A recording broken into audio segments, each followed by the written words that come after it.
నిన్నటి రోజున మన ముఖ్యమంత్రి చంద్రబాబు నాయుడు గారి మీద ఈ అంబటి రాంబాబు అనే ఒక ఆంబోతు రాంబాబు అన్నది కరెక్ట్. అలాంటి అనుచితమైన వ్యాఖ్యలు, దుర్మార్గమైన మాటలను, ఇలాంటి సంస్కృతిని తీసుకొచ్చిన ఒక దుర్మార్గమైన మాటలను మాట్లాడడం చాలా తీవ్రంగా ఖండిస్తున్నాం మేమందరం.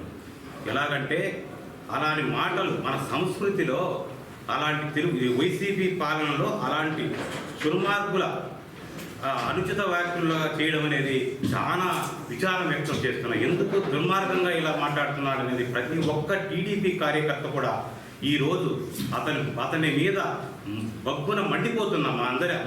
మా అందరి మనోవేదన గురవుతున్నాం. అలాంటి ముఖ్యమంత్రి వర్యులు దాదాపు 4 సార్లు ముఖ్యమంత్రిగా చేసిన మా ముఖ్యమంత్రి వర్యులను ఇలాంటి మాట్లాడిన ఈ యొక్క రాంబాబును తీవ్రంగా శిక్షించాలని, అతనికి ఎన్ని ఉన్నాయో శిక్షలు అతనికి అమలుపరచాలని అతని మీద అది నేను మా ప్రభుత్వాన్ని కానీ మా వాళ్ళందరినీ కూడా కోరుకుంటున్నాను. ఎందుకంటే అతడు మన సభ్య సమాజం సిగ్గుపడేలా మాట్లాడడం, చాలా అనుచిత వ్యాఖ్యలను ప్రతి ఒక్క కార్యకర్త కానీ వైసీపీ వాళ్ళు కూడా ఇలాంటి మాటలు ఇట్లా మాట్లాడడం ఏమిటా అనేది ముక్కున వేలేసుకుంటున్నారు వాళ్ళంతా. వాళ్ళు ఎలాంటి మాటలండి సార్? ఎవరైనా మాట్లాడతా ఒక ఎమ్మెల్యే 2 సార్లు ఎమ్మెల్యే చేసిన వ్యక్తి, అలాగే మినిస్టర్ చేసిన వ్యక్తి, అలాంటి ఏం చూశాను నేను కూడా, ఏదో ఫ్లో వచ్చిన మాటలు కాదండి. అలాంటి దుర్మార్గం మాటలు మాట్లాడడానికి ఎలా చేశాడో అతన్ని అతన్ని కఠినంగా శిక్షించాలని కోరుకుంటున్నాను. వాళ్ళకు వైసీపీ వాళ్ళకి అందరికీ అదే ఒక నీచ సంస్కృతి ఉంది వాళ్ళందరికీ. ఎలాగంటే ఒకటి కాదు వాళ్ళు మాట్లాడేది, అలాంటి వాళ్ళు చాలామంది ఉన్నారు. ఏదైనా మాట్లాడతారు వాళ్ళు, నోటికి ఏదొస్తే వాళ్ళని. మా తెలుగుదేశం కార్యకర్తలు కానీ మేము కానీ ఎటువంటి పరిస్థితుల్లో వాళ్ళని వదిలిపెట్టేదే లేదు. వాళ్ళు ఏమి చేశారో దాన్ని శిక్ష ఖచ్చితంగా అనుభవిస్తారు వాళ్ళు.